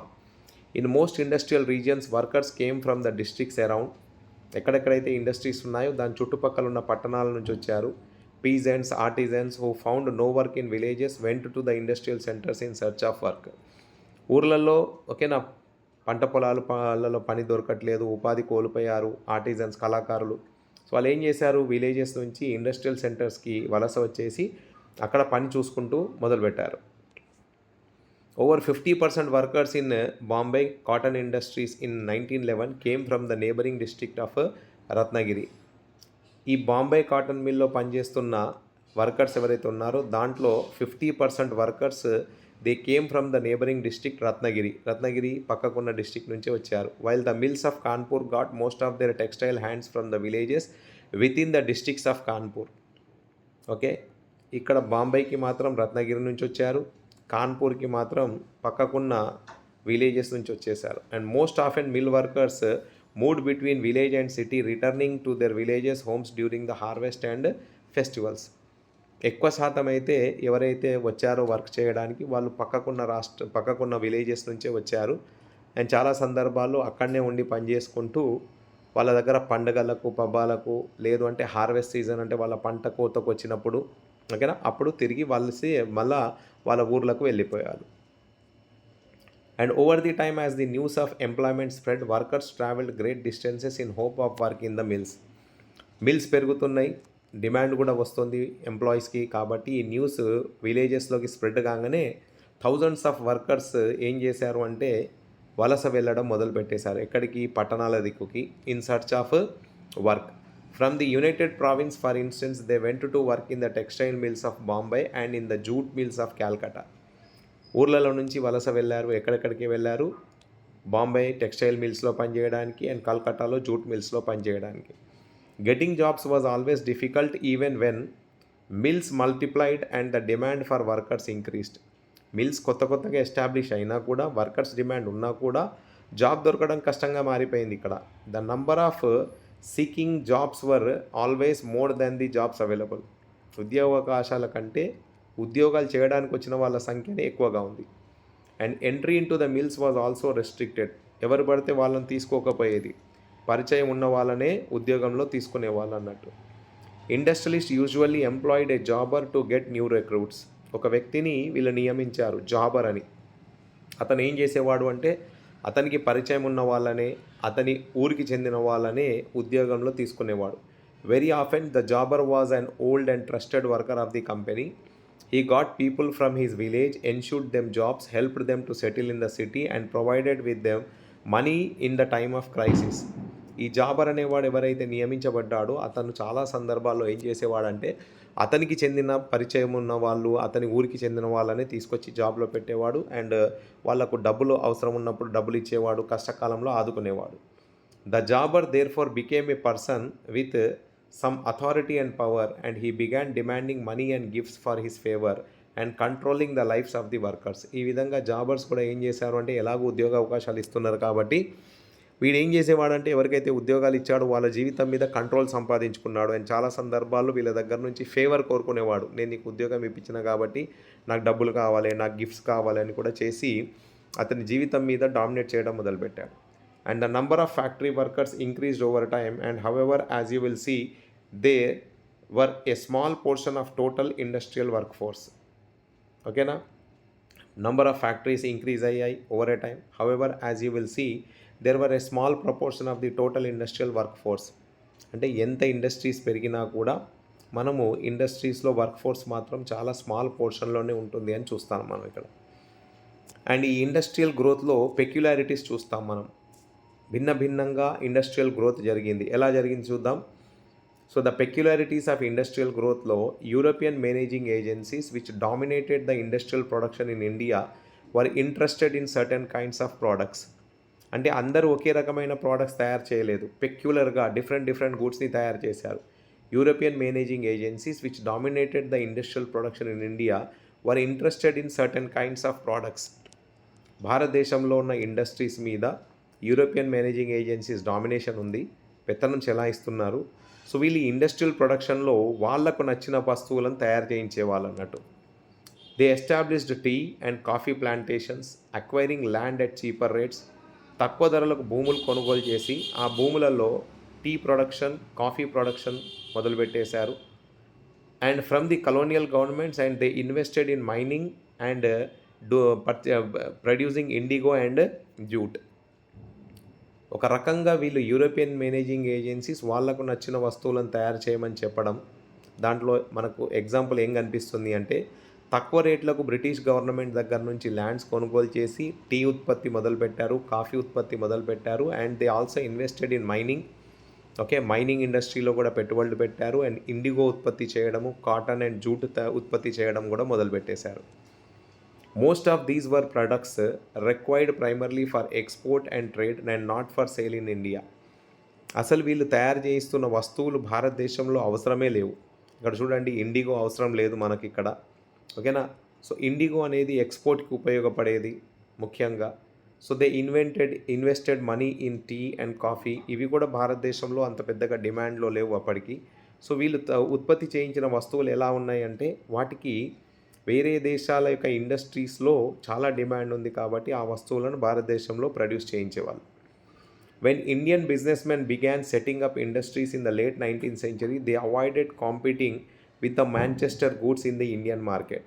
సో భారతీయులకు తెలిసిపోయింది ఇప్పటికీ, ఎప్పుడైతే ఇండియన్ బిజినెస్మెన్ ఇండస్ట్రీస్ని ఎస్టాబ్లిష్ చేశారో భారతదేశంలో 19th centuryలో, వీళ్ళు ఏం చేశారు అంటే, మనము మాంచెస్టర్ నుంచి వస్తున్న వస్తువులను మాత్రం కాంపీట్ చేయకూడదు, పోటీ పెట్టుకోకూడదు వాళ్ళతోని, ఆ వస్తువులను తయారు చేయకూడదు. Since yarn was not an important part of British imports into India, the early cotton mills in India produced coarse cotton yarn thread rather than fabric. Manchester నుంచి వస్తున్న వస్తువులలో ముఖ్యంగా ఫ్యాబ్రిక్ వస్తుంది అప్పటికి, అంటే బట్టలు వస్తున్నాయి, కానీ కాటన్ యాన్ దారము అనేది రావట్లేదు. సో వీళ్ళు ఏం చేశారు, మనం మాంచెస్టర్ గూడ్స్తో పోటీ పడకూడదు అని వీళ్ళు ఏం చేశారు, కోట్స్ కాటన్ యాన్ని తయారు చేయడం మొదలుపెట్టారు Indian industrialist. When yarn was imported, it was only of the superior variety and the yarn produced in Indian spinning mills was used by handloom weavers in India or exported to China. So వీళ్ళు ఎలాగో పోటీ పడలేదు కాబట్టి ఇండియాలో తయారవుతున్న an ఏదైతే ఉందో superior క్వాలిటీది కాబట్టి అది ఇండియన్ మిల్స్లో హ్యాండ్లూమ్ వీవర్స్ వాడేవాళ్ళు, లేదా అది exported to China. Okay, by the first decade of 20th century, a series of changes affected the pattern of industrialization. 20th century ప్రారంభమయ్యే సమయానికి ఈ మార్పులన్నీ భయంకరంగా ఇండస్ట్రియలైజేషన్ మీద ప్రభావం చూపెట్టడం మొదలుపెట్టాయి. As the Swadeshi movement gathered momentum, nationalists mobilised people to boycott foreign cloth. So ఇక్కడ జరుగుతున్న సంఘటనలు ఏంటిది, భారతదేశంలో అప్పటికే స్వదేశీ మూమెంట్ జరుగుతుంది. ఓకేనా? భారతదేశ స్వతంత్ర పోరాటంలో స్వదేశీ మూమెంట్ని బాగా డిమాండ్లో పెట్టేశారు. స్వదేశీ మూమెంట్ స్ప్రెడ్ చేస్తున్నారు అప్పటికి మన నేషనల్ ఫ్రీడమ్ ఫైటర్స్. సో దాని సందర్భంలో ఈ నేషనలిస్ట్ ఏం చేశారు అంటే పీపుల్ని ఫారిన్ క్లాత్ని బైకాట్ చేయమని చెప్పేశారు. Industrial groups organise themselves to protect there collective interest, pressurising the government to increase tariff production and grant other concessions. మరి ఈ సందర్భాన్ని చూసేసి ఓకేనా ఇండస్ట్రియల్ గ్రూప్స్ ఏం చేశాయి, ప్రభుత్వం మీద ఒత్తిడి తీసుకొచ్చాయి. ఓకే, ఏమని ట్యాక్సెస్ తగ్గించమని, కొన్ని కన్సెషన్స్ ఇవ్వమని ప్రభుత్వం మీద ఒత్తిడి తీసుకురావడం మొదలుపెట్టేశాయి. And by 1906 moreover the export of Indian yarn to China decline since produce from Chinese and Japanese mills flooded in to the Chinese market. ఇదే సందర్భంలో భారతదేశం నుంచి చైనాకి వెళ్తున్న యాన్ డిమాండ్స్ కూడా పడిపోయాయి, ఎందుకంటే జపానీస్ మిల్స్ కూడా తయారు చేయడం మొదలుపెట్టేశాయి. చైనీస్ మార్కెట్లో చైనీస్ యాన్ కూడా వచ్చేసింది. So industrialist in India began shifting from yarn to cloth production and cotton piece good production in India doubled between 1900 to 1912. So ఒక దిక్కు చైనాలో డిమాండ్ పడిపోయింది, జపాన్ గూడ్స్ వస్తున్నాయి, చైనా గూడ్స్ వస్తున్నాయి. కాబట్టి భారతీయులు ఏం చేశారు, ఇప్పుడు యాన్ తయారు చేయడం ఆపేసి క్లాత్ ప్రొడక్షన్ దిక్కుకు మొగ్గు చూపెట్టారు. అండ్ ఇలా చేయడం వలన 1900 నుంచి 1912 వరకు ఏమైపోయింది, ఉత్పత్తి బాగా పెరిగిపోయి డబల్ అయిపోయింది. At till the first world war industrial growth was slow and the war created dramatically a new situation. మొదటి ప్రపంచ యుద్ధం మొదలైపోయింది. సో అప్పటికి ఇండస్ట్రియల్ గ్రోత్ బాగా స్లోగానే ఉంది భారతదేశంలో. కానీ యుద్ధం స్టార్ట్ అయ్యి కొద్ది సమయానికి కొత్త కండిషన్స్, కొత్త సిచ్యువేషన్స్ వచ్చేసాయి. ఏంటి అవి చూద్దాం. With the British mills busy with war production to meet the needs of the army, Manchester imports into India decline. యుద్ధం స్టార్ట్ కాగానే ఇంగ్లాండ్ దేంట్లో బిజీ అయిపోయింది, వార్ సామాగ్రి అంటే యుద్ధ సామాగ్రి మీద ధ్యాస చూపెట్టడం మొదలుపెట్టేసేసరికి ఇండియాకి ఇంపోర్ట్ అవుతున్న మాంచెస్టర్ గూడ్స్ అనేటివి పడిపోయాయి. Suddenly Indian mills had a vast home market to supply. అంటే ఈ సందర్భంలో ఇండియన్స్కి ఒక మంచి మార్కెట్ దొరికేసింది, ఎందుకంటే సప్లై చేయడానికి. As the war prolonged Indian factories were called upon to supply war needs, jute bags, cloths for army uniform, tents and leather boots, horse and mule saddles and a host of other items. యుద్ధం మొదలయ్యేసరికి భారతదేశంలో మంచి అవకాశాలు వచ్చేసాయి.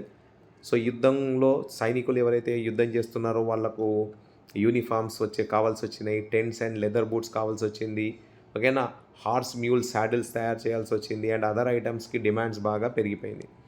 And ఈ సందర్భంలో new factories were setup and old once ran multiple shifts and many new workers were employed and everyone made to work longer hours and over the war years industrial production boomed.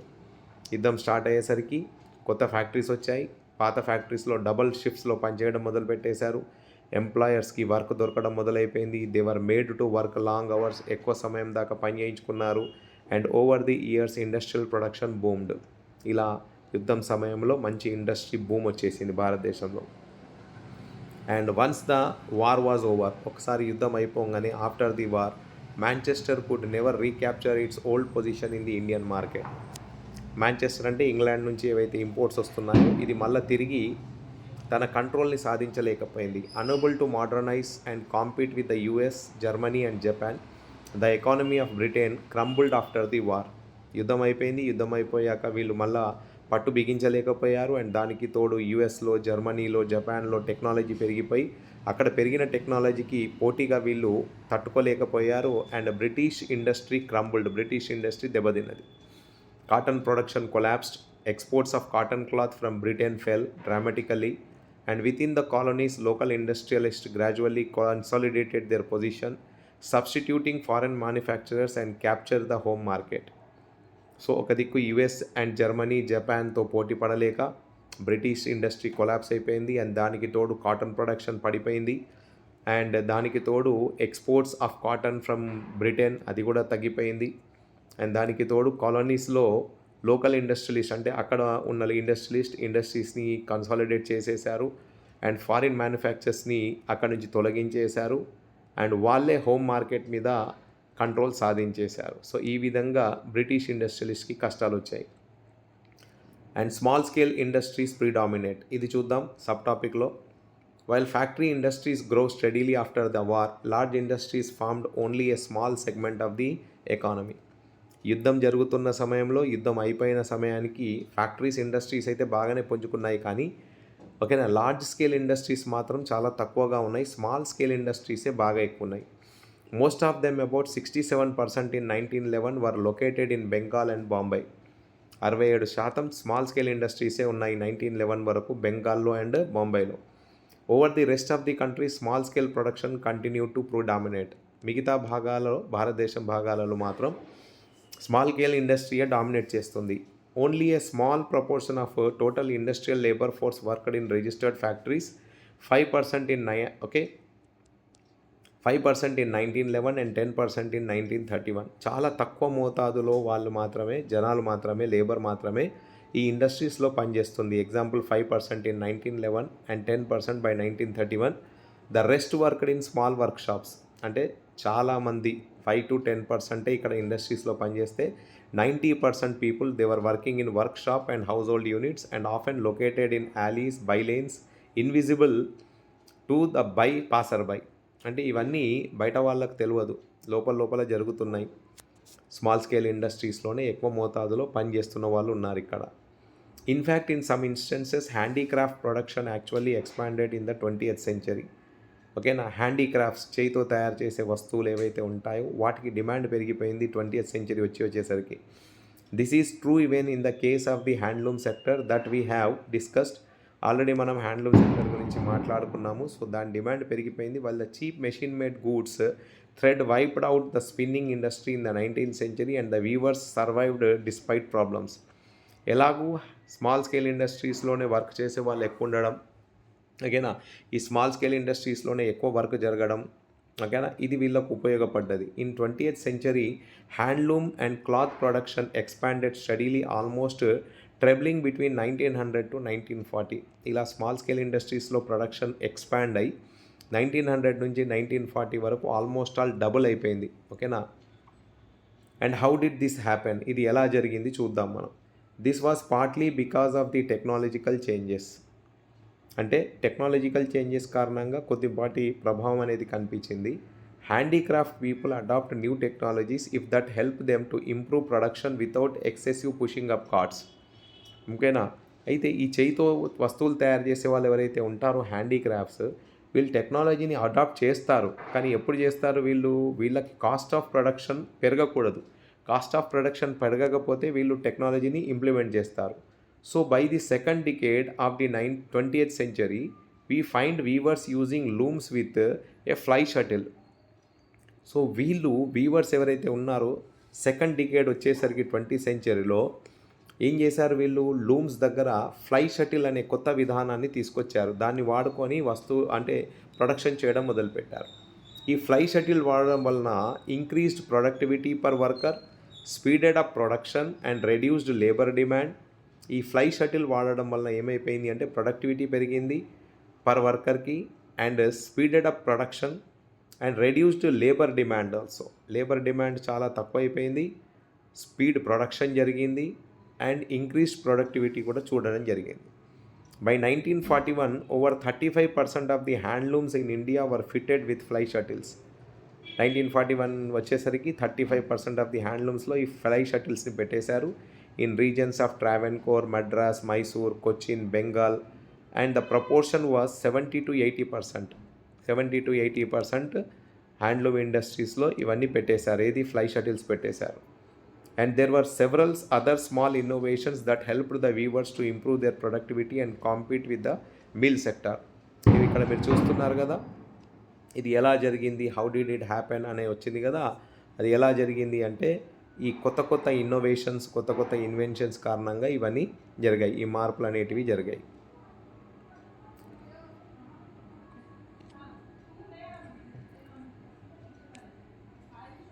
Weavers and other craft people who continued to expand production through the 20th century did not easily prosper. మరి fly shuttle వచ్చింది, కొత్త innovations వచ్చాయి, కానీ weavers and other craft person, ఓకేనా, they expand కాలేదు, production కూడా పెరగలేదు 20th century దాకా. They did not necessarily prosper, అంటే అంత పెద్దగా అభివృద్ధి చెందలేదు వీళ్ళు. They lived hard lives and worked long hours. Very often the entire household, including all the women and children, had to work at various stages of the production process. Okay, జీవితాలు ఏం మారలేదు వీళ్ళవి, చాలా ఎక్కువ సమయం కూడా పనిచేయాల్సి వచ్చింది. అప్పుడప్పుడైతే కుటుంబంలో ఉన్న పిల్లలు కూడా, ఆడవాళ్ళు కూడా పనిచేయాల్సి వచ్చింది. ఎందుకంటే వేరియస్ స్టేజెస్ ఆఫ్ ప్రొడక్షన్ ప్రాసెస్లో అందరూ ఉపయోగపడతారు కాబట్టి అందరితో పని తీసుకోవడం మొదలుపెట్టారు. But they were not simply remnants of the past times in the age of factories. Their life and labour was integral to the process of industrialisation. అయితే ఇండస్ట్రీస్ వచ్చాయి, వాళ్ళ జీవితాలు ఏమైనా మారతాయి అనుకున్నాం, కానీ జీవితాలు మారకపోయినా వాళ్ళు ఈ ఇండస్ట్రియలైజేషన్లో ఒక ఇంటిగ్రల్ పార్ట్గా మారిపోయారు. ఎందుకంటే వాళ్ళు లేకుండా ఇండస్ట్రియలైజేషన్ అనేది సాధ్యపడదు ఇక్కడ.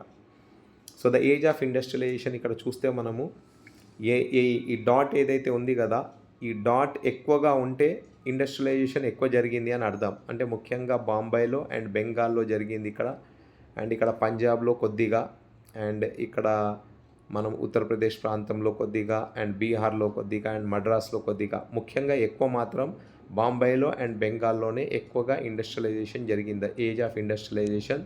ఓకేనా? Okay, the age of industrialisation, one more sub topic.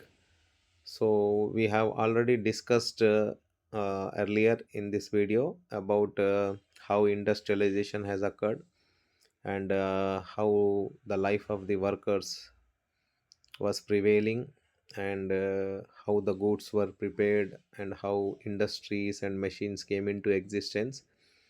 So ఇంతకుముందు మన వీడియోలోనే మనం ఇంతకుముందు అన్నీ చూసాం. మనము పారిశ్రామికీకరణ ఎలా జరిగింది, అండ్ ఇండస్ట్రీస్ ఎలా ఎస్టాబ్లిష్ అయ్యాయి, వర్కర్స్ పడుతున్న కష్టాలు ఏంటివి, దాని గురించి చూసాం. ఇప్పుడు గూడ్స్ అయితే తయారైనాయి.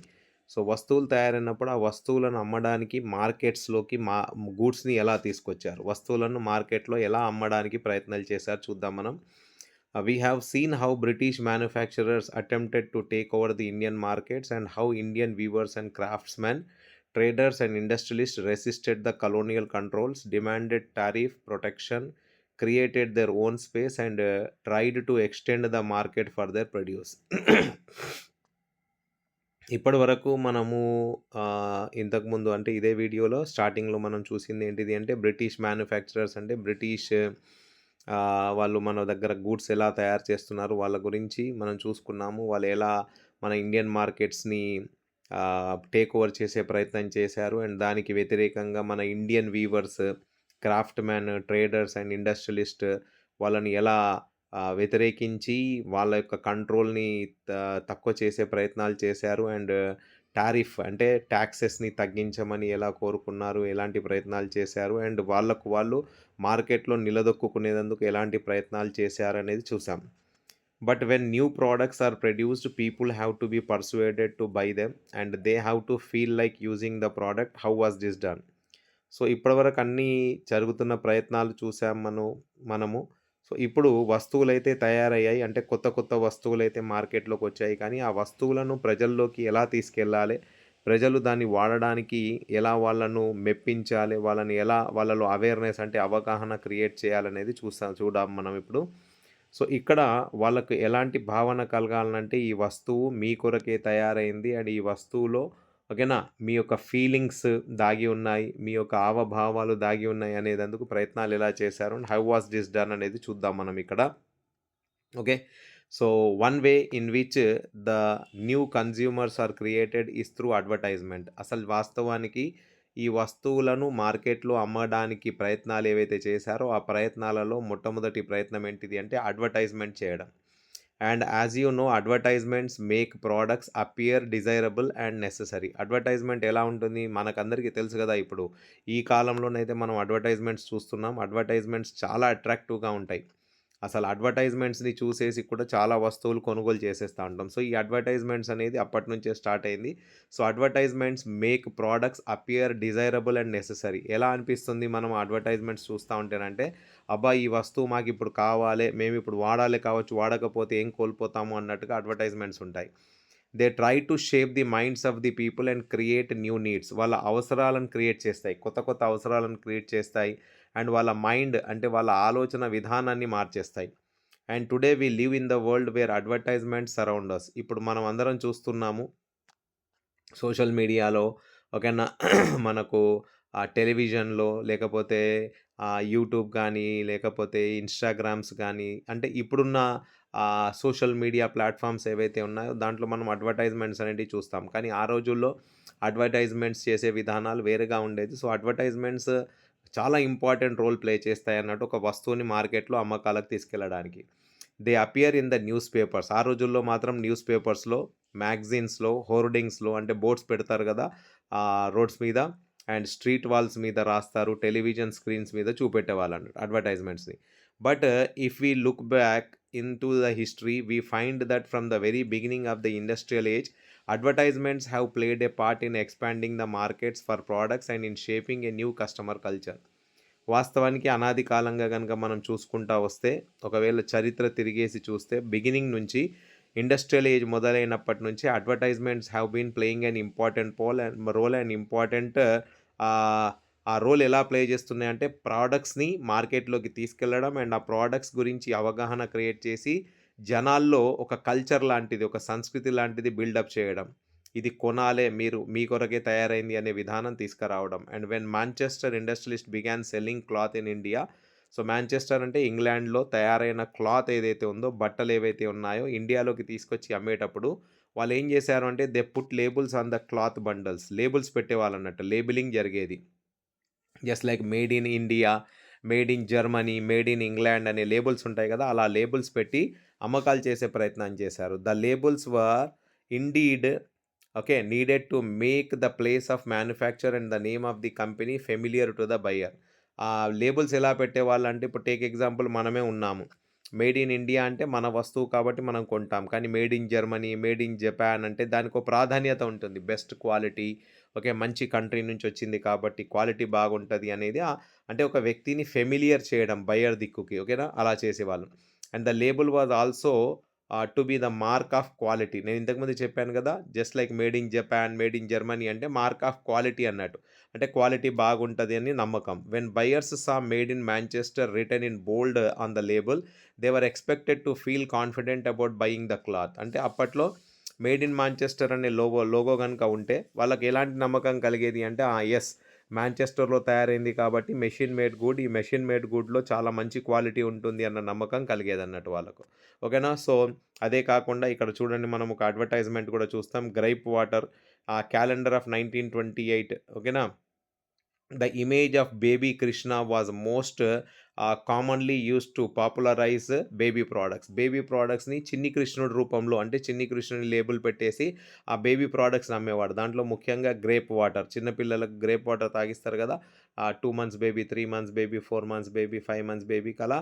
సో, చిన్ని కృష్ణుడి బొమ్మ పెట్టేసరికి ఏమైపోయింది అంటే భారతీయులకు ఒక ఆకర్షణ అన్నట్టు. ఓహో! మా దేవుడు, మా చిన్ని కృష్ణుడి బొమ్మ ఉన్నది కాబట్టి మా పిల్లలు కూడా ఇలా తాగితే చిన్ని కృష్ణుడిలాగా అందంగా, హెల్తీగా, హ్యాపీగా తయారవుతారనే నమ్మకం కలిగించేదన్నట్టు. ఓకేనా?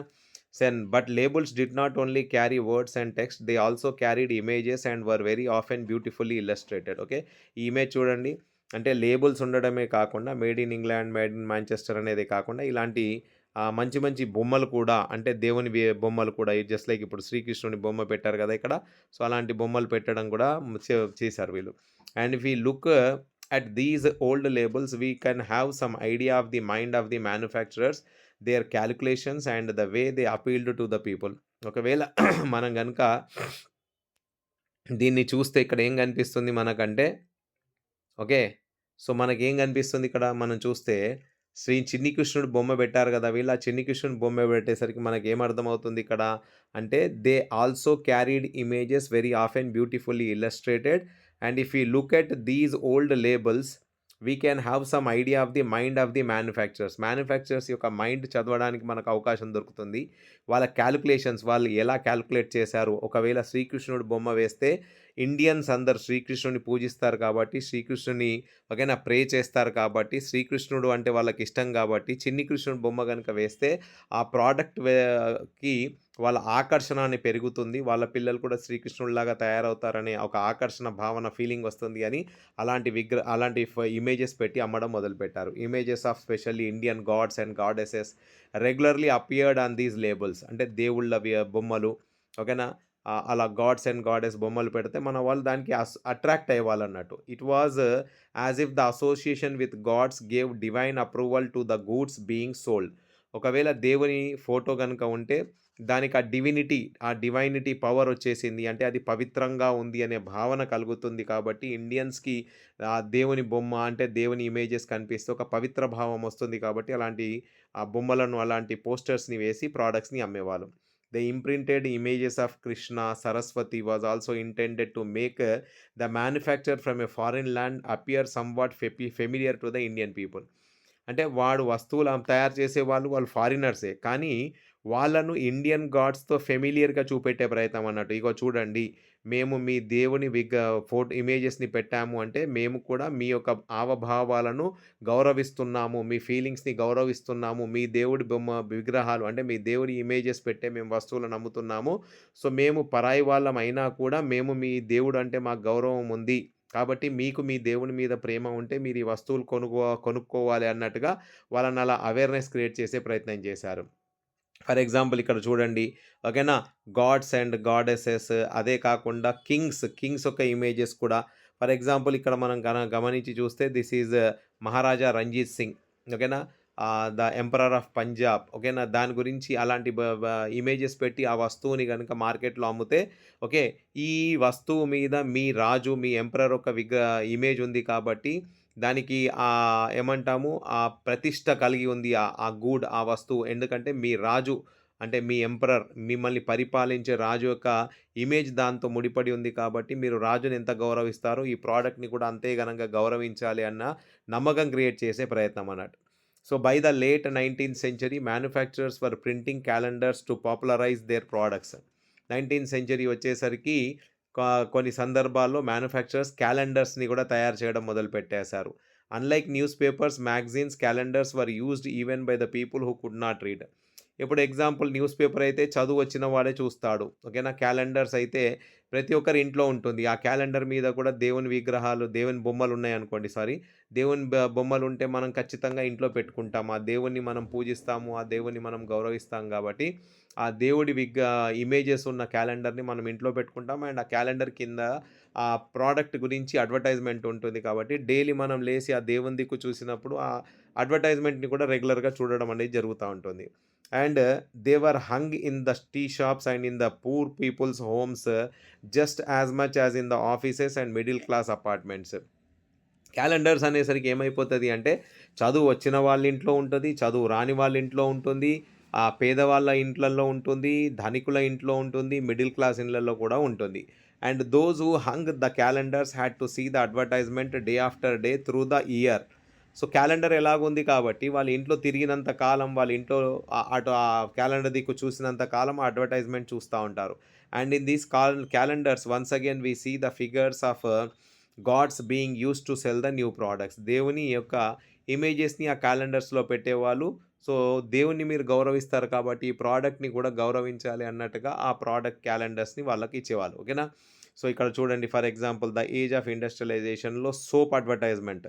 సన్‌లైట్ సోప్ గురించి ఇక్కడ మనకు here god Vishnu is shown bringing Sunlight from across the skies.